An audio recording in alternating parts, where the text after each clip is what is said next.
Hello. Hi everyone. तो कैसे आप सभी लोग। तो आज हम एक नई शुरुआत करने जा रहे हैं, वो है आर्थिक समीक्षा की। हम पढ़ेंगे, आर्थिक समीक्षा के बारे में जानेंगे। और ये जो आर्थिक समीक्षा है, आपके राजस्थान के हर एक कम्पिटिटिव एग्जाम में आपसे पूछी जाती है। जिस भी एग्जाम में आपका इकोनॉमिक्स का पेपर आएगा, इकोनॉमिक्स सब्जेक्ट होगा, इकोनॉमिक्स, उसमें आर्थिक समीक्षा से करंट अफेयर में जो भी पूछा जाएगा, इसी से पूछा जाएगा। इकोनॉमिक्स में जो भी करंट के जो डाटा होते हैं, डाटा हो गए, वो कहाँ से पूछे जाएंगे। एक होता है आपकी आर्थिक समीक्षा से पूछे जाएंगे, दूसरा आपका कहाँ से पूछे जाते हैं, वो पूछे जाते हैं बजट से। आर्थिक समीक्षा और बजट तैयार करके हमारा इकोनॉमिक्स का पूरा करंट तैयार हो जाएगा। इससे बाहर करंट में कुछ नहीं आएगा। और जो बेसिक इकोनॉमिक्स जो टर्मिनोलॉजी है, वो आप अलग से करेंगे। तो आर्थिक समीक्षा ये है, ये राजस्थान सरकार की है, राजस्थान सरकार। क्योंकि बेसिकली हम राजस्थान में जितने भी एग्ज़ाम होते हैं, स्टेट लेवल के जो भी एग्ज़ाम है, उनकी तैयारी करने के लिए ये कक्षाएं लेके आ रही है। तो राजस्थान में जितने भी प्रकार के एग्ज़ाम होते हैं जिसमें आपके इकोनॉमिक्स आती है, उस हर एक पेपर में आपके आर्थिक समीक्षा काम आएगी, और ये वीडियो आपके उसमें काम आएगी। तो इस वीडियो को पूरा देखना। इसमें लगभग 8 से 10 क्लासेज हमारी होगी, और उसी में पूरा आर्थिक समीक्षा जो है, वो इकोनॉमिक सर्वे वो कंप्लीट हो जाएगा। इसके अलावा 2-3 क्लासेज हमारी बजट पे होगी, और बजट भी उसमें पूरा कंप्लीट हो जाएगा। तो जब आर्थिक समीक्षा और बजट पूरा दोनों कवर कर लेंगे, तो हमारा इकोनॉमिक्स का जो एक पोर्शन है, वो पूरा पूरा कंप्लीट हो जाएगा। तो वीडियो को आप पूरे जरूर लास्ट तक देखना, और इस वीडियो का फ़ायदा उठाना। और वीडियो को ज़्यादा से ज़्यादा लाइक करना, शेयर करना, चैनल को सब्सक्राइब करना, और अपने दोस्तों तक पहुँचाना। अभी जो हाल ही में आगे एग्ज़ाम आने वाले हैं, जैसे कि ये आरएएस का एग्ज़ाम, मुख्य एग्ज़ाम आने वाला है, तो उसमें आर्थिक समीक्षा से क्वेश्चन भर भर के पूछे जाएंगे। उसके अलावा जो असिस्टेंट प्रोफेसर का जो एग्ज़ाम आने वाला है, उसमें भी आपका एक थर्ड पेपर होता है जो राजस्थान जीके बेस्ड होता है, तो उसमें भी आर्थिक समीक्षा आपके आएगी। तो इसके अलावा जितने भी राजस्थान में एग्ज़ाम होते हैं किसी प्रकार के, जैसे आरओईओ का एग्ज़ाम हो गया, या रीट का एग्ज़ाम हो गया, कांस्टेबल का एग्ज़ाम हो गया, एसआई का एग्ज़ाम हो गया, किसी प्रकार के जितने भी प्रकार के एग्ज़ाम होते हैं जहाँ पे इकोनॉमिक्स से रिलेटेड कुछ भी टॉपिक आएगा, तो ये मान के चलिए कि आप आर्थिक समीक्षा और बजट से उससे क्वेश्चन आएंगे, और इससे बाहर कहीं नहीं जाएंगे। आर्थिक समीक्षा आप खुद से पढ़ोगे तो बहुत ज़्यादा लेंथी हो जाती है, इसमें क्या कुछ छोड़ना है, क्या पढ़ना है। इसी वजह से मैं आज ये कक्षाएं लेके आया हूँ। ये वीडियोज 8 से 10 वीडियो होगी, है आप देख लेना। तो आर्थिक समीक्षा की शुरुआत करने से पहले हम कुछ 2-3 बातों को जानेंगे। वो 2-3 बातें कौन सी है, तो अभी मैं आपको बताऊंगा। किन बातों को हमें जानना चाहिए, इसका मतलब अर्थ हमें पता होना चाहिए, तभी हम आर्थिक समीक्षा को अच्छे से पढ़ पाएंगे। इसके अलावा बजट की क्लासेस भी आएगी हमारी। एक होता है आर्थिक समीक्षा, आर्थिक समीक्षा। दूसरा होता है हमारा बजट। तो बजट तो होगा जो आगामी आने वाला वर्ष है, उसके अनुमान, उसके आय व्यय के अनुमान, उसमें कितना खर्चा होगा, कहाँ से कितनी आय प्राप्त होगी, उसका अनुमान लगाया जाता है, अनुमान। दूसरा जो हमारी आर्थिक समीक्षा होती है, ये जो वर्ष बीत चुका है, उसमें हमने कितनी आय प्राप्त की, कितना हमारा खर्चा हो गया, उसका मूल्यांकन, मूल्यांकन। ये जैसे ऐसे मान लो, आप एक एग्जांपल लेके चलो, जैसे कि आपके घर में शादी है, तो शादी से पहले आप क्या बनाते हैं, बजट बनाते हैं कि शादी में कितना खर्चा होगा, कितना दहेज देना है, कितने कपड़े लेके आने हैं, कौन सी गाड़ी देनी है। तो इस तरह ये क्या होता है, अनुमान, अनुमान लगाया जाता है कि लगभग 20 लाख रुपया खर्चा मान के चलो। 20 लाख का खर्चा मान के चलो कि पूरे टेंट का हो गया, खाना वाना हो गया, सब कुछ हो गया, जितनी शादी में जो खर्चा लगा है उसका अनुमान लगाए, तो वो अनुमान क्या होगा, बजट।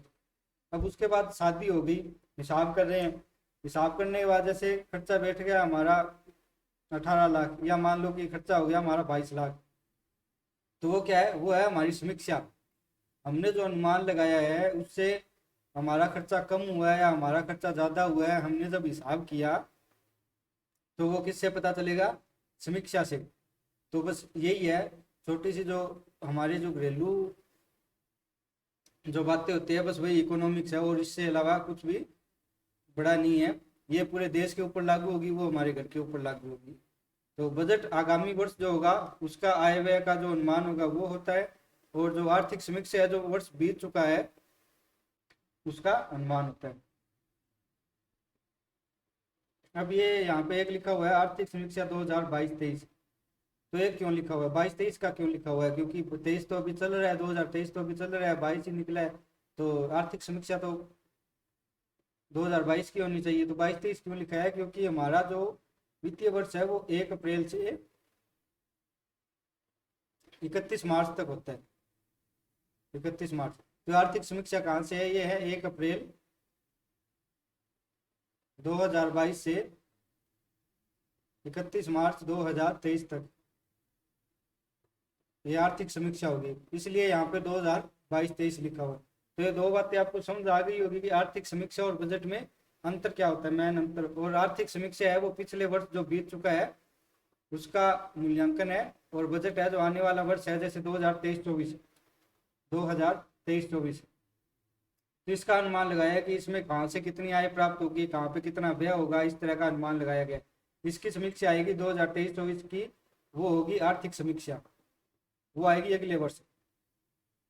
तो जब तक नई वाली आर्थिक समीक्षा नहीं आ जाती तब तक हर एक एग्जाम में ये 2022-23 वाली आर्थिक समीक्षा में उपयोगी रहेगी, हर एग्जाम में महत्वपूर्ण रहेगी। तो आप इस आर्थिक समीक्षा को छोड़ नहीं सकते, जिसमें भी आप राजस्थान लेवल पे जो भी आपके एग्जाम है उसमें इकोनॉमिक सब्जेक्ट है या करंट अफेयर है तो उसमें आप आर्थिक समीक्षा को नहीं छोड़ सकते, इसको आपको करना कंपलसरी है। तो जैसे कि राजस्थान में ये आ गई, या स्टेट लेवल के ऊपर आर्थिक समीक्षा आती है, उसी सेंट्रल लेवल पे या केंद्र सरकार भी अपनी एक आर्थिक समीक्षा निकालती है, उससे भी जो सेंट्रल लेवल या स्टेट लेवल के जो एग्जाम होते हैं उसमें क्वेश्चन पूछे जाते हैं। तो ये स्पेशल हमारी राजस्थान को लेके है आर्थिक समीक्षा। तो राजस्थान में जितने एग्जाम होंगे उसमें आपकी ये लाभदायक रहेगी। ठीक है, तो चलिए शुरू करते हैं। आपको ये अंतर समझ में आ गया होगा, ये बेसिक सी बात है एक। इसके अलावा अब शुरू करेंगे हम प्रॉपर रूप से आर्थिक समीक्षा, और पूरी क्लासेस लेंगे, 8 से 10 वीडियो में हमारी आर्थिक समीक्षा ये कंप्लीट हो जाएगी। अब यहाँ पे लिखा हुआ है कि आर्थिक एवं सांख्यिकी निदेशालय, एक लिखा हुआ है सांख्यिकी विभाग, फिर है राजस्थान जयपुर। तो आर्थिक और सांख्यिकी निदेशालय, सांख्यिकी विभाग। तो सरकार में प्रत्येक कार्य करने के लिए अनेक प्रकार के डिपार्टमेंट्स होते हैं, अनेक प्रकार के मंत्रालय होते हैं। जैसे केंद्र सरकार में मंत्रालय होते हैं, वित्त मंत्रालय, रक्षा मंत्रालय। इसी तरह स्टेट में भी हर स्टेट में अनेक प्रकार के मंत्रालय होते हैं, विभाग होते हैं स्टेट में। तो उन विभाग के द्वारा अलग अलग कार्य किए जाते हैं। तो उन्हीं विभाग में एक विभाग है सांख्यिकी विभाग, जो कि पैसों से रिलेटेड है। आप ये सीधा सा साधारण भाषा में समझ लीजिए कि ये विभाग किससे संबंधित है? पैसों के लेन देन से संबंधित है, या पैसों से संबंधित विभाग है। जैसे कि केंद्र सरकार में वित्त मंत्रालय होता है, उस वो पैसों से संबंधित होता है, उसी प्रकार ये सांख्यिकी विभाग हर स्टेट में होता है, और ये किससे संबंधित होता है? पैसों से। यही आर्थिक समीक्षा और बजट का वो तैयार करता है। ये सांख्यिकी विभाग के अंतर्गत एक डिपार्टमेंट और आता है, निदेशालय आता है, जिसका नाम है आर्थिक एवं सांख्यिकी निदेशालय। ठीक है, आर्थिक एवं सांख्यिकी निदेशालय यही आपका ये इकोनॉमिक सर्वे और बजट तैयार करता है। ठीक है, तो आप इन दोनों को ध्यान में रखना। एग्जाम में आपसे पूछा जाएगा कि निम्नलिखित में से आर्थिक समीक्षा को तैयार कौन सा विभाग करता है? तो उसमें आपको 3-4 विभाग के नाम दे दिए जाएंगे, जिसमें एक सांख्यिकी विभाग दे दिया जाएगा, सांख्यिकी विभाग। तो आपका कौन सा ऑप्शन सही हो जाएगा? सांख्यिकी विभाग वाला। डायरेक्ट ये क्वेश्चन पूछा जाता है कि निम्नलिखित में से कौन सा कथन सही है, या फिर निम्नलिखित में से आर्थिक समीक्षा या फिर निम्नलिखित में से बजट कौन तैयार करता है, कौन सा विभाग तैयार करता है? तो उसमें सांख्यिकी विभाग आपको सही करना है। या फिर उसके सांख्यिकी विभाग की जगह आपको दे देगा आर्थिक एवं सांख्यिकी निदेशालय, ये दे देगा। तो आपके 2 क्वेश्चन ये तैयार हो, यहाँ से 2 क्वेश्चन डायरेक्ट है। और आर्थिक समीक्षा और बजट का मैंने अंतर आपको बता दिया। अब है मुख्यमंत्री जी हमारे श्री माननीय अशोक जी गहलोत है, उनकी फोटो लगी हुई है। तो ये मुख्यमंत्री राजस्थान के। तो आर्थिक समीक्षा में इनकी फोटो क्यों आई है, क्योंकि ये हमारे राजस्थान के वित्त मंत्री भी है, एक तरह से हम बोल सकते हैं मुख्यमंत्री के साथ साथ वित्त मंत्री भी है। पूरा पैसों का लेखा जोखा इन्हीं के अंडर में होता है, तो इसलिए इनकी फोटो यहाँ पे आर्थिक समीक्षा में आती है, अशोक गहलोत जी। तो अगर ये क्वेश्चन पूछा जाए कि भारत के वित्त मंत्री कौन है, तो अशोक गहलोत। जैसे कि सेंट्रल लेवल में हम देखते हैं कि जो वित्त मंत्री है वो निर्मला सीतारमण जी है, उसी प्रकार ही अशोक गहलोत जी वित्त मंत्री। और हर स्टेट में लगभग मुख्यमंत्री ही आपका वित्त मंत्री होता है, क्योंकि ये परिवार का सबसे बड़ा मुखिया हो गया। मुख्यमंत्री कौन होता है, सबसे बड़ा मुखिया हो गया। तो ये सोचता है कि जो पैसों का पूरा कंट्रोल है, लेन देन है, वो मेरे खुद के हाथों में रहे। तो इसीलिए लगभग हर स्टेट में वहां का मुख्यमंत्री आपको क्या मिलेगा, वित्त मंत्री। उसके बाद है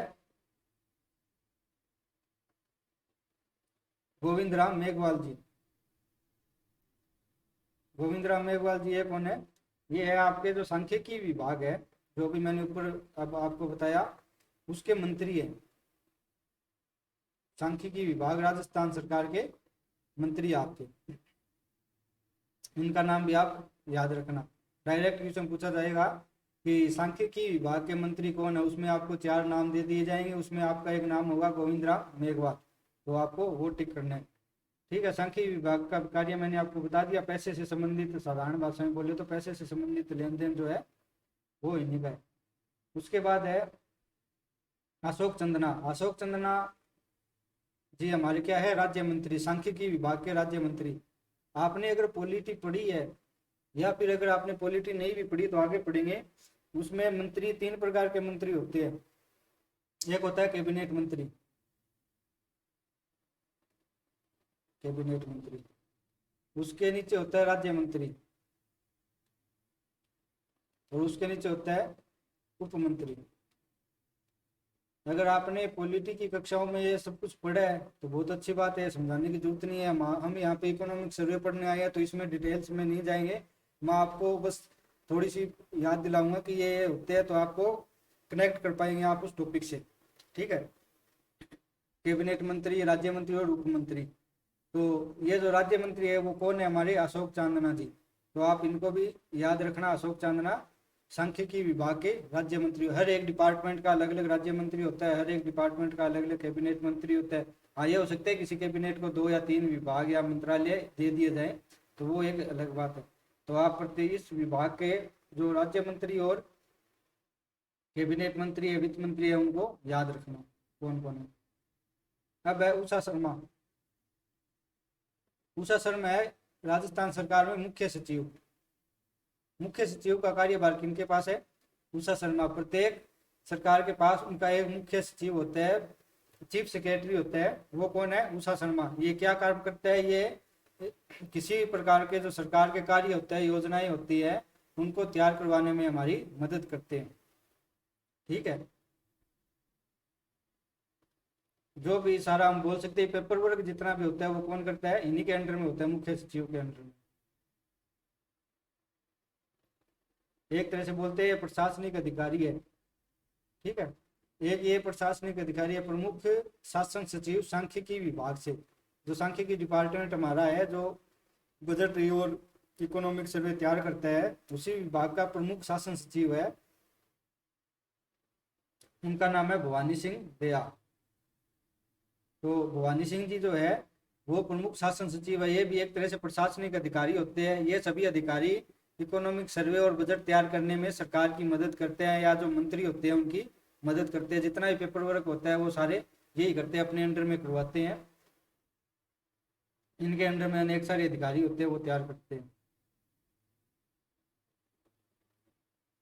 अब है एक और अधिकारी है आर्थिक और सांख्यिकी निदेशालय। मैंने जो ये विभाग बताया था, आर्थिक विभाग, जो सांख्यिकी विभाग मैंने बताया था, उसी के अंदर में एक डिपार्टमेंट है आर्थिक और सांख्यिकी निदेशालय, जो इकोनॉमिक सर्वे तैयार करता है। उसके निर्देशक, डायरेक्टर और संयुक्त शासन सचिव वो कौन है, वो है ओम प्रकाश भैरवा। ओम प्रकाश भैरवा, इनका भी नाम आप याद रखना। तो भी मैंने आपको ये 4-5 नाम बताए हैं। कौन कौन से, सबसे पहले हमारे माननीय मुख्यमंत्री जी अशोक गहलोत जी है, वो वित्त मंत्री है और राजस्थान के मुख्यमंत्री है, इनकी भूमिका। उसके बाद हमारे सांख्यिकी विभाग के मंत्री है गोविंद राम मेघवाल, इनका नाम याद रखना। उसके बाद राज्य मंत्री सांख्यिकी विभाग के कौन है, वो है अशोक चंदना जी। और राजस्थान सरकार के मुख्य सचिव कौन है, वो है उषा शर्मा।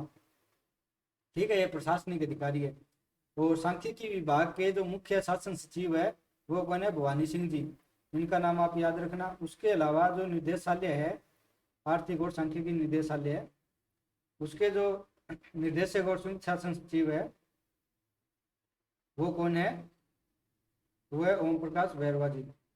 तो इन लोगों का आप नाम ध्यान रखना। आर्थिक समीक्षा कौन सी हम पढ़ रहे हैं, 22-23 वाली। 2022 में जितने भी एग्जाम होंगे, जब तक 23-24 वाली आर्थिक समीक्षा नहीं आ जाती तब तक ये हमारे लिए इंपॉर्टेंट रहेगी हर एक एग्जाम में। अब आर्थिक समीक्षा किस तरह से तैयार होती है मैं आपको बताता हूँ। तो आर्थिक समीक्षा में आपको कई टॉपिक मिलेंगे। जैसे देखो, सबसे पहले है वृहद आर्थिक प्रवृत्तियों का परिदृश्य, यानी इसमें मोटा मोटा खाका तैयार हो जाएगा पूरा पूरा इकोनॉमिक्स का। उसके बाद है कृषि एवं संबंध क्षेत्र, यानी एग्रीकल्चर से रिलेटेड। तीसरा जो चैप्टर है वो है ग्रामीण विकास और पंचायती राज से रिलेटेड। चौथा जो चैप्टर है वो होगा औद्योगिक विकास से, उद्योग से रिलेटेड। पांचवा जो चैप्टर है वो है आधारभूत संरचना और विकास से संबंधित। छठा जो है वो है सेवा से रिलेटेड, सर्विस सेक्टर। सातवां है शहरीकरण और शहरी विकास से रिलेटेड। आठवां है बुनियादी सामाजिक सेवाएं, जैसे बुनियादी शिक्षा और स्वास्थ्य से रिलेटेड। हमने पूछा, हम जानते हैं कि हमारी जो आधारभूत आवश्यकता होती है रोटी कपड़ा और मकान वाली, वही आधारभूत आवश्यकता वाला चैप्टर 8। नौवां चैप्टर है अन्य कोई सेवाएं बच गई, जैसे कि इसमें दे रखे डिटेल से जलापूर्ति, मिड डे मील योजना, समेकित बाल विकास। ठीक है। उसके अलावा 10वां चैप्टर है राज्य वित्त एवं विकास के अन्य संसाधन, जैसे राजकोषीय प्रबंधन, स्कीमवार बजट परिव्यय, बाह्य साहित्यिक परियोजनाएं, सार्वजनिक निजी सहभागिता। उसके बाद 11वां चैप्टर है वो है सतत विकास लक्ष्य, SDG, सस्टेनेबल डेवलपमेंट गोल। तो हमारा जो आर्थिक समीक्षा है वो पूरे 11 चैप्टर है उसमें। तो 11 चैप्टर को हम डिटेल से पढ़ेंगे। 11 चैप्टर को इनको डिटेल से पढ़ने से पहले इसी में आर्थिक समीक्षा में दो हमें टॉपिक दे रखे हैं, आपको अगर दिखाई दे रहा हो, आर्थिक विकास के मुख्य सूचक और सारांश। मैं आपको थोड़ा जूम करके दिखा देता हूँ उसमें।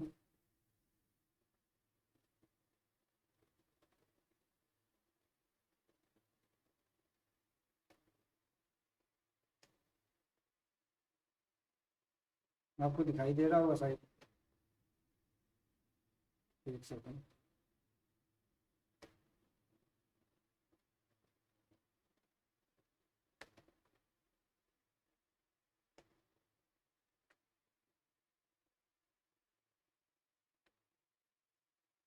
ये देखिए, आर्थिक विकास के मुख्य सूचक, उसके बाद है सारांश। ये जो दो चैप्टर स्टार्ट में दे रखे हैं, इसमें पूरे इकोनॉमिक सर्वे का आपको समरी बना के दे रखी है, यानी कि आपका लगभग 40 से 45% जो इकोनॉमिक सर्वे है वो इन्हीं दो टॉपिक से हो जाएगा, 40 से 50% का इकोनॉमिक सर्वे। ठीक है। उसके बाद जो मैंने 11 चैप्टर बताए आपको, 11 चैप्टर, वो इन्हीं दो चैप्टर में जो चीजें हमें दे रखी है उनका पूरा डिटेल से एनालिसिस दे रखा है, उसमें जितने भी डाटा दे रखे हैं उनका पूरे का एनालिसिस हमें दे रखा है पूरे 11 चैप्टर में। तो मैन ये दो चैप्टर तो हमें पढ़ने कंपलसरी है ही है, इससे 40% 50% के आसपास हमारा सिलेबस इकोनॉमिक से कंप्लीट हो जाएगा। इसके अलावा हम पूरे डिटेल से 11 के 11 चैप्टर पढ़ेंगे। ठीक है।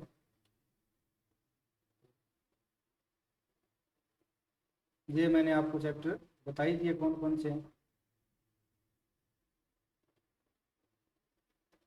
तो जो हम पहले जो पढ़ने वाले हैं वो पढ़ेंगे आर्थिक विकास के मुख्य सूचक। इसमें आपको सबसे पहले दे रखा है सकल राज्य घरेलू उत्पाद,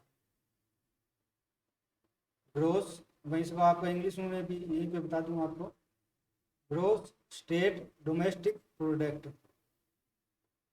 ग्रोस स्टेट डोमेस्टिक प्रोडक्ट। ये चीज क्या होती है, जब हम इकोनॉमिक्स पढ़ेंगे, जब हम इसका ट्रेडिशनल पोर्शन पढ़ेंगे या आपने पढ़ा होगा, तब आपने बिल्कुल अच्छे से इसको पढ़ा होगा। अगर आपने अभी तक इकोनॉमिक्स नहीं पढ़ा है तो आप वहाँ पे पढ़ेंगे, लेकिन अभी भी मैं आपको ये बता दूंगा इनका अर्थ क्या होता है, लेकिन पूरे डिटेल से हम इनको वहीं पे पढ़ेंगे जब हम जहाँ पे हम इकोनॉमिक्स जो ट्रेडिशनल है वो पढ़ेंगे। ठीक है, इसमें एक तो ये दे रखा है जीएसडीपी सकल राज्य घरेलू उत्पाद, उसमें दे रखे हैं स्थिर मूल्यों पर और प्रचलित मूल्यों पर। इनको भी मतलब मैं आपको बताऊंगा ये दोनों मतलब क्या है। इसमें हमें जो मेन जो याद रखना है वो रखना है ये वाला डाटा, 2022-23 का जो डाटा दे रखा है, ये किस में दे रखा है, करोड़ रुपए में, करोड़ में। तो 7,99,449 करोड़ रुपए, यानी आपको इसको पड़ेंगे 7.99 करोड़। ठीक है, तो हमारा कुल सकल राज्य घरेलू उत्पाद 2022-23 का स्थिर मूल्यों पर कितना है, 7.99 करोड़। उसके बाद प्रचलित मूल्यों पर हमारा जो जीएसडीपी वो है वो कितना है, वो है 14,13,620 करोड़ रुपए, यानी 14.13 करोड़ रुपए। ठीक है, इन दो को याद रखना आप। सकल राज्य घरेलू उत्पाद क्या होता है, सकल राज्य घरेलू उत्पाद होता है पूरा का पूरा पैसा, पूरी की पूरी आय, कितनी आई हुई है, टोटल कितनी आई हुई है, ये मैं आपको लास्ट में बताऊंगा। आंकड़े बताने के बाद मैं आपको इनके मतलब बताऊंगा। दूसरा है सकल राज्य घरेलू उत्पाद वृद्धि दर, ये दे रखी है कि कितनी इसमें प्रतिशत के हिसाब से वृद्धि हुई है। तो ये भी दो तरह की, स्थिर मूल्य पर ज्ञात करेंगे और प्रचलित मूल्य पर ज्ञात करेंगे। इसमें भी आपको ये दो ही डाटा याद करने हैं। स्थिर मूल्य पर कितनी वृद्धि हुई है, 8.19% की, और प्रचलित मूल्य पर कितनी वृद्धि हुई है, 16.4% की। इनको याद कैसे रखना है, आप ये याद रखना, स्थिर मूल्य पर हमारी कुल आय कितनी है, 7.99 लाख, 7 लाख रुपए, और प्रचलित मूल्य पर कितनी होगी उससे डबल कर देना, 14.14 लाख रुपए, 7 की डबल 14, 7.99 करोड़ रुपए, 14.13 करोड़ रुपए। स्थिर मूल्य पर कितनी है, 7.99 करोड़ रुपए, प्रचलित मूल्य पर कितनी है, 14.13 करोड़ रुपए। उसके बाद वृद्धि दर कितनी हुई है, तो स्थिर मूल्य पर 8.19 की वृद्धि, 8 का डबल 16, और प्रचलित मूल्यों पर कितनी हो गई, 16% की वृद्धि, 8.19 16.04। अगर आपको प्रतिशत भी याद ना रहे इतना, तो आपको जो मुख्य जो आंकड़ा है वो आपको याद रखना जरूरी है। ये आंकड़े आपको दिमाग में फिट होने चाहिए जब तक नई आर्थिक समीक्षा नहीं आ सकती। 7.99 करोड़ रुपए पर स्थिर मूल्य पर हमारा कुल आय है या कुल जीएसडीपी है, और प्रचलित मूल्य पर 14.13 करोड़ रुपए हमारा कुल जीएसडीपी है। जीएसडीपी में स्थिर मूल्यों पर प्रतिशत वृद्धि 8.19% की है, और प्रचलित मूल्यों पर 16.4% की है। अब ये जीएसडीपी क्या होता है, इसको मैं आपको इसके बारे में आपको बताता हूँ। ग्रोस स्टेट डोमेस्टिक प्रोडक्ट,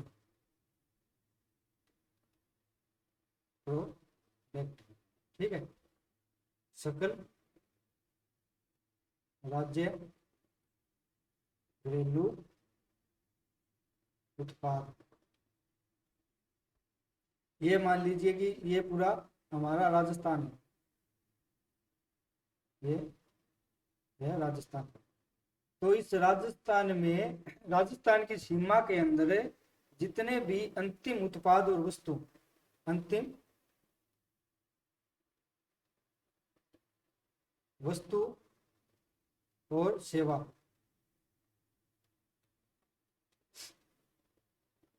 दो शब्द याद रखना, 3 शब्द, पहला तो कौन सा, अंतिम, दूसरा वस्तु, और तीसरा सेवा। अंतिम वस्तु और सेवा जितनी भी उत्पादित हुई है उसको बोलते हैं जीएसडीपी। ठीक है, ग्रोस स्टेट डोमेस्टिक प्रोडक्ट। अंतिम रूप से यानी वित्तीय एक वर्ष में लास्ट में कितना हमारा जो वस्तुओं का निर्माण हुआ है या राजस्थान में कितनी सेवाएं दी है उसको बोलते हैं सकल राज्य घरेलू उत्पाद। इसी तरह से सेंट्रल लेवल पे क्या होता है, सकल घरेलू उत्पाद, आपने पढ़ा होगा जीडीपी, एक आपने नाम सुना ही होगा जीडीपी। तो ये जीडीपी वही है, सेम जीडीपी जैसे सेंटर में होती है वैसी ही जीडीपी हमारी स्टेट लेवल में होती है। बस यहाँ पे क्या नाम आ गया, राज्य नाम जुड़ गया। जैसे स्टेट में आ गई तो राज्य, बस खाली राज्य नाम जुड़ा है, बाकी सिस्टम वही है। अंतिम वस्तु और सेवा, एक वर्ष में, एक वित्तीय वर्ष में अंतिम वस्तु और सेवा कितनी है उत्पादित हुई है, वो होती है हमारी जीडीपी। एक होता है स्थिर मूल्य, एक शब्द है स्थिर मूल्य, स्थिर मूल्य। दूसरा शब्द है प्रचलित मूल्य। स्थिर मूल्य का मतलब होता है कि कोई भी एक वित्तीय वर्ष हमें निर्धारित करते हैं, एक आधार वर्ष निर्धारित करते हैं, एक बेस तैयार करते हैं हम। उस बेस के आधार पर हम आंकड़ों को ज्ञात करते हैं कि हमारी उस वर्ष की तुलना में हमने कितनी वस्तु और सेवाएं हैं वो उत्पादित की है। जैसे कि आधार वर्ष 2011-12 है, 2011-12, तो इस 2011-12 के आधार पर हम ज्ञात करेंगे कि हमारी जो अंतिम वस्तु और सेवाएं हैं वो कितनी उत्पादित हुई है स्थिर मूल्य पर। तो जैसे कि पिछले वर्ष भी आधार वर्ष 2011-12 था, तो उस 2011-12 की तुलना में हमने कितनी वस्तु और सेवाएं उत्पादित की है। प्रचलित मूल्य होता है कि जो पिछला जो गत वित्तीय वर्ष था, पीछे वाला जो वित्तीय वर्ष था, जो 2021-22 वाला वित्तीय वर्ष था, उसमें हमने कितनी वस्तुएं और सेवाएं उत्पादित की थी, और अब हम कितनी वस्तुएं और सेवाएं उत्पादित कर रहे हैं 2022-23 में। प्रचलित मूल्य का मतलब होता है कि करंट में जो हमारा ईयर चल रहा है, करंट ईयर कौन सा चल रहा है, 2022-23 की आर्थिक समीक्षा हम पढ़ रहे हैं। तो 2022-23 में हमने कुल कितनी वस्तुएं और सेवाएं उत्पादित की थी, वो होती है प्रचलित मूल्य। यानी जो वित्तीय वर्ष चल रहा है उनके मूल्य होते हैं प्रचलित मूल्य, और जो हमने बेस एक माना है कि तुलना करने के लिए कुछ ना कुछ तो आधार मानना पड़ेगा, वरना हम तुलना किससे करेंगे।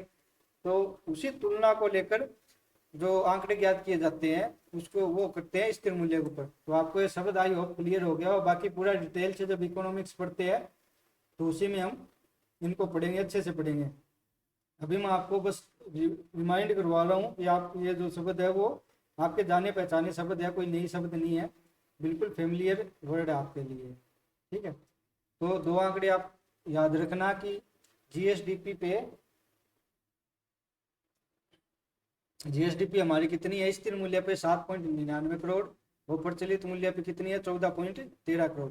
और जीएसडीपी में स्थिर मूल्य पर कितनी वृद्धि हुई है 8.19% की, और प्रचलित मूल्य पे कितनी वृद्धि है 16.4% की।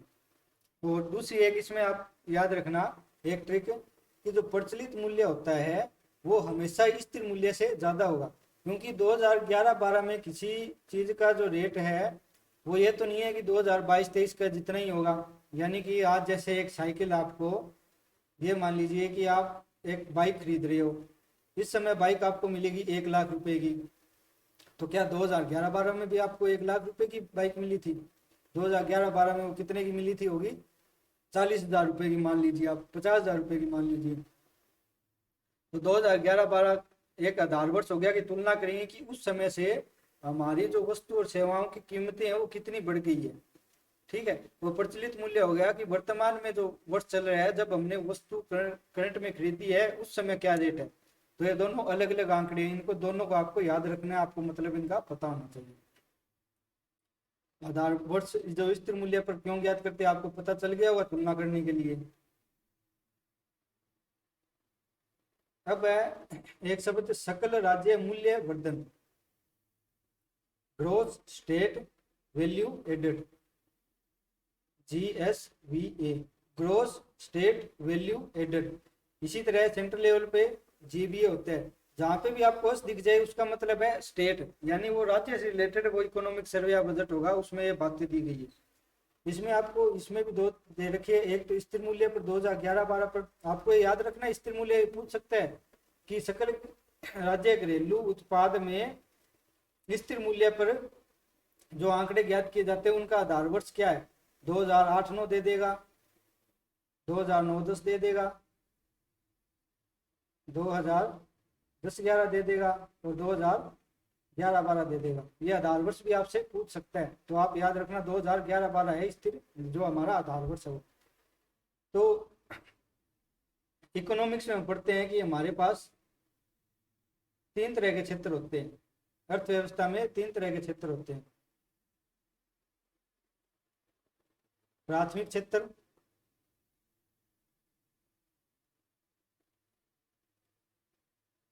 द्वितीयक क्षेत्र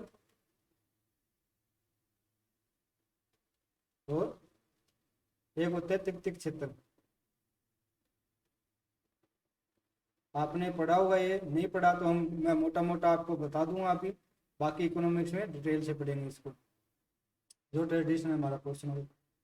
तो जो हमें प्रकृति से जो चीजें प्राप्त होती है प्राकृतिक रूप से, वो होती है प्राथमिक हमारी क्षेत्र। जैसे कि कृषि, कृषि हमें जमीन से हमें उत्पाद प्राप्त होते हैं। जैसे गेहूं है, चावल है, तो वो कहाँ से प्राप्त होंगे? जमीन से ही प्राप्त होंगे। हम उनको कहीं से कैसे बना नहीं सकते।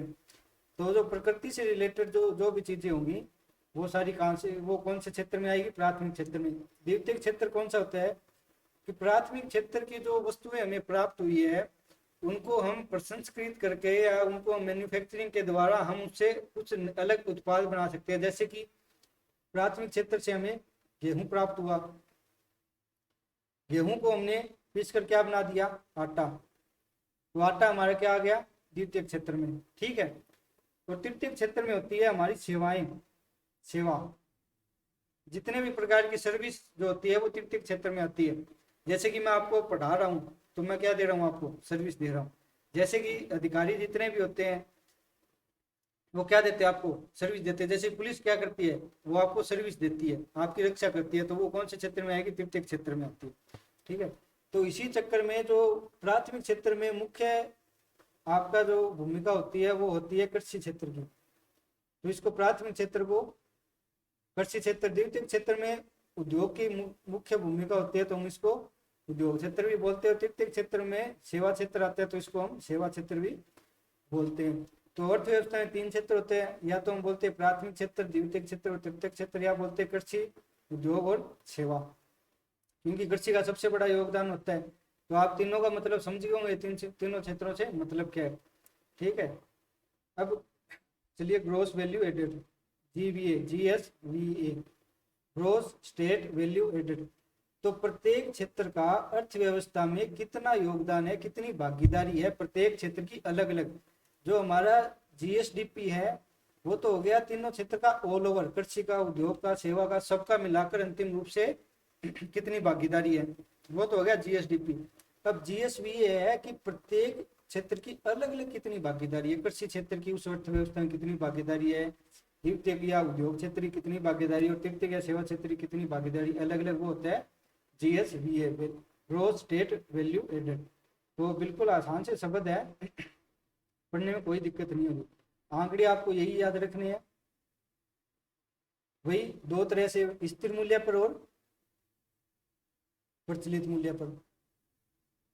ठीक है। तीनों क्षेत्र, कृषि क्षेत्र, उद्योग क्षेत्र और सेवा क्षेत्र, तीनों मैंने आपको बता दिए, इनका मतलब बता दिया। ये भी प्रचलित मूल्यों पर कृषि, उद्योग और सेवाएं। इसमें याद रखना कि पूरी जो हमारी अर्थव्यवस्था है उसमें कृषि का जो योगदान है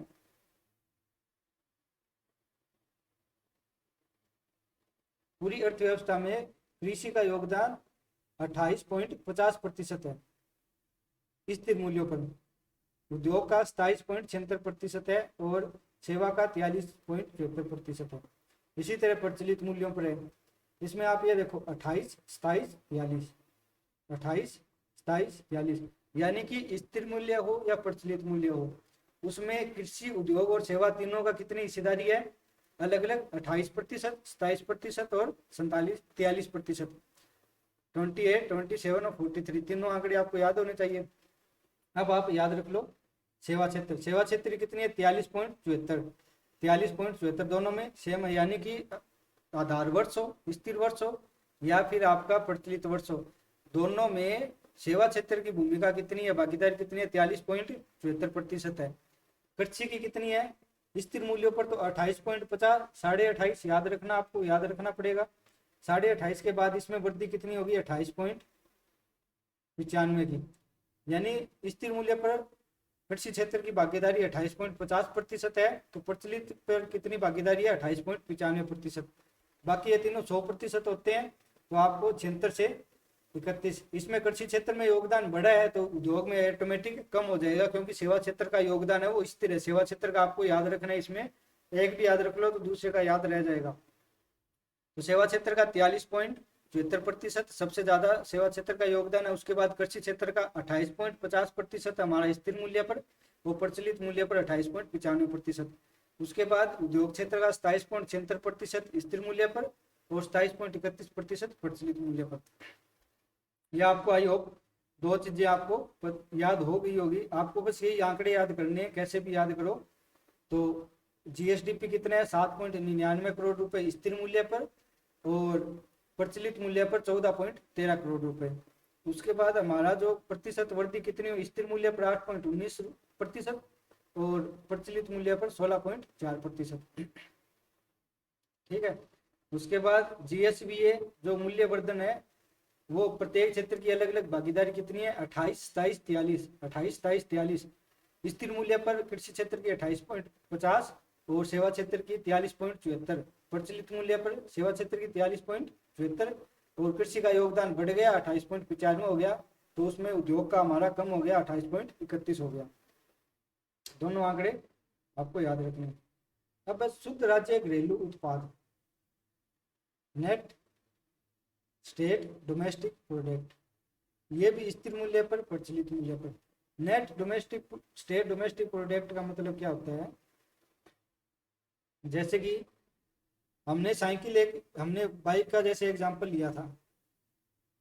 बाइक हम 1 लाख रुपए में लेके आ रहे हैं, 1 लाख की हमारे बाइक लेके आई, तो क्या उसकी जो वैल्यू है वो 1 लाख रुपए ही है या उससे कम है? तो याद रखना कि उसकी वैल्यू हमेशा 1 लाख रुपए से कम होगी, क्योंकि उसमें अनेक प्रकार के आपके जो मूल्य है उसमें कमी हो जाएगी। जैसे कि बनाने में मशीन का आपका मशीनरी का खर्च होगा, उसमें जो मैकेनिक लगे उनकी भी सर्विस होगी, वो भी अपनी सर्विस लेंगे, सर्विस का पैसा लेंगे। जो मशीनरी उसको बनाने में यूज हुई है उसको भी सर्विस देनी पड़ेगी, उसकी सर्विस करेंगे तो उसमें भी खर्चा लगेगा। यानी कि 1 लाख रुपए की जो बाइक है वो हमारी शुद्ध आय कितनी देगी? उसमें 20,000 रुपये का मान लीजिए खर्चा हो गया, तो 80,000 रुपये वो हमारी शुद्ध आय हमें वो देगी। तो बस यही है कि ग्रोस में से जितना भी मूल्य का ह्रास हुआ है, जितना भी मूल्य घटा है, उसको हम निकाल देंगे तो वो हमें शुद्ध आय प्राप्त हो जाएगी। कि हमारे घरेलू क्षेत्र में जो ये राजस्थान का ये क्षेत्र है, इसमें कितनी शुद्ध अंतिम रूप से वस्तु और सेवाओं का उत्पादन हुआ है। कोई भी चीज बनाते हैं उसमें आपका खर्चा तो लगता ही है, वो खर्चा निकालना पड़ेगा। बस वो खर्चा निकाल दो आप, आपको शुद्ध आय प्राप्त हो जाएगी। ठीक है, बस यही इसमें कहानी है, नेट में प्रोडक्ट में और कुछ नहीं है। दूसरा आप याद रखना कि जो ग्रोस घरेलू उत्पाद होता है उससे, सकल घरेलू उत्पाद से जो शुद्ध घरेलू उत्पाद होता है वो हमेशा ही कम होता है। तो ये भी करोड़ रुपए में कितने? 6.94 करोड़ रुपए। वो कितना था? 7.99 करोड़ रुपए। प्रचलित मूल्य कितना होगा? 12.59 करोड़ रुपए। वो कितना था? 14.13 करोड़ रुपए प्रचलित मूल्य पर। ठीक है, तो याद रखना ये भी डबल हो गया, 6 याद रख लेना, 6 का डबल 12। ठीक है, तो हमारा शुद्ध राज्य घरेलू उत्पाद कितना है? जो भी मूल्य ह्रास हुआ है उस सकल राज्य घरेलू उत्पाद में से मूल्य ह्रास को हम घटा देंगे तो हमारा शुद्ध राज्य घरेलू उत्पाद हमें प्राप्त हो जाएगा। वो कितना है? 6.94 करोड़ रुपए स्थिर मूल्यों पर या आधार वर्ष के ऊपर, और प्रचलित मूल्यों पर 12.59 करोड़ रुपए। ठीक है, और अब एक प्रति व्यक्ति आय, ये भी स्थिर मूल्य पर और प्रचलित मूल्य पर। प्रति व्यक्ति आय स्थिर मूल्य पर 86,134 रुपए, 86,134 रुपए, और प्रचलित मूल्य पर 1,56,149 रुपए। आप इन दोनों को याद रख लेना कि प्रति व्यक्ति आय कितनी है। प्रति व्यक्ति आय को कैसे निकालते हैं कि जो भी हमारी एक वर्ष में हमें आय प्राप्त हुई है, शुद्ध राज्य घरेलू उत्पाद हमारा जो प्राप्त हुआ है, अंतिम रूप से वस्तु और सेवाओं का जो उत्पादित हुई है, उसमें से उस राज्य की जितनी भी टोटल पॉपुलेशन है उसका भाग देंगे तो प्रत्येक व्यक्ति के हिस्से में कितने रुपए आए, तो वो उसकी प्रति व्यक्ति आय होगी। यानी एक व्यक्ति इतना एक वर्ष में कमाता है। यानी कि स्थिर मूल्य पर राजस्थान में एक व्यक्ति 86,134 रुपए कमाता है और प्रचलित मूल्य पर 1,56,149 रुपए कमाता है। ठीक है, तो ये आप याद रखना, चार चीज़ें, तीन चार चीज़ें आज की कक्षा में बस इतना ही पढ़ेंगे, ये ज़्यादा ओवरलोड हो जाएगा आपको। बस ये चार पांच तो आंकड़े याद करने हैं, चार पांच आंकड़े, और कुछ करना भी नहीं है इसमें। तो आप एक A4 साइज का पेज लेना, उसमें चार पांच आंकड़े लिख लेना। एक तरफ लिखना सकल राज्य घरेलू उत्पाद ऐसे, स्थिर मूल्य पर 7.99 करोड़ रुपए, प्रचलित मूल्य पर 14.13 करोड़ रुपए, ऐसे लिख लेना। और मैंने कैसे नोट्स बनाए हैं इसके, वो मैं आपको कल इसकी एक फोटो दिखा दूंगा, मैं इसमें PDF अटैच कर दूंगा, तो वो मैं बता दूंगा, उसी हिसाब से आप लिख लेना। ये चार आंकड़े आप, सकल राज्य घरेलू उत्पाद, उसके बाद सकल राज्य मूल्यवर्धन यानी प्रत्येक क्षेत्र की कितनी हिस्सेदारी है, उसके बाद शुद्ध राज्य घरेलू उत्पाद, ये तीन ही चीजें हैं, प्रचलित मूल्य और स्थिर मूल्य पर। ठीक है, इससे आगे आगे के जो आंकड़े हैं, आगे की आर्थिक समीक्षा है, वो उसकी चर्चाएं हम कल करेंगे। तो आज आप इतना ही तैयार कर लेना। ठीक है, तो आप लोगों का यहाँ तक बने रहने के लिए बहुत बहुत धन्यवाद। आपको ये कक्षाएं कैसी लगी आज की इकोनॉमिक सर्वे की, ये आप जरूर बताना। वीडियो को ज़्यादा से ज़्यादा लाइक करना, और इस इकोनॉमिक सर्वे को आप अपने दोस्तों के पास ज़्यादा से ज़्यादा शेयर करना। चैनल को भी सब्सक्राइब करना आप, क्योंकि आपके जो ये इकोनॉमिक सर्वे है, ये आपके हर एक राजस्थान में जितने भी आपके एग्जाम होंगे जिसमें इकोनॉमिक्स आपका सब्जेक्ट होगा, उसमें हर एक एग्जाम में आपका इकोनॉमिक सर्वे से क्वेश्चन पूछा जाएगा। डायरेक्ट क्वेश्चन यहीं से पूछते हैं। आप पिछले PVI क्यूज में जितने भी राजस्थान के जो एग्जाम हुए, किसी पे भी पेपर को उठा के देख लेना, वो यही आंकड़े पूछता है जो मैंने आंकड़े बताया है। वो आपको बस ये 5-7 आंकड़े याद करने हैं, तो आपका इकोनॉमिक सर्वे पूरा कंप्लीट हो जाएगा। ठीक है, तो आप लोगों का बहुत बहुत धन्यवाद। मिलते हैं नेक्स्ट क्लास में।